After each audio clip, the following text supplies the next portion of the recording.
months to 1 year, mag-declare ako ng revolutionary government, pareho kay Cory. I will abolish Congress. I will streamline the executive department.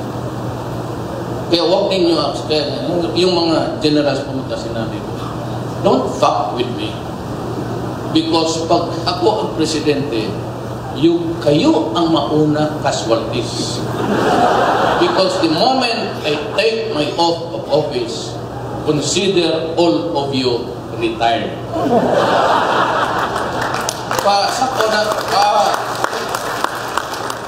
I will abolish Congress, streamline government. I will sell all government corporations.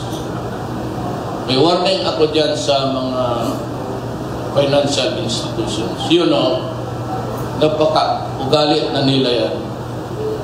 I know it because I'm the mayor. Yung minsan na punta ng GSIS, pag-claim na matay, meron na palang nag-claim ng iba. Tapos sabihin mo sa kanila, pumunta sa akin yan, kawawa naman. Mayor kayo, lahat puput. Alam mo, sa probinsya, lahat ng tao, lahat ng problema lang pupunta sa iya. Kaya ako personalize, tawagan ko yun. Kindly correct, kawawa naman, byuda na ito. Alam mo siya, mag-abot 3 taon, wala pa. Mamamatay na lang yung asawa. Putang ina ko yung bantay sa akin. Ako ang mag-presidente, yung SSS, pati GSS, pagbili ko ng pangkong sorso yan. You don't only be too happy to handle money. Pero yan, sasarahan mo talaga siya. Tsaka yung customs, i-privatize ka kaya ng Scandinavian countries, wala silang problema doon.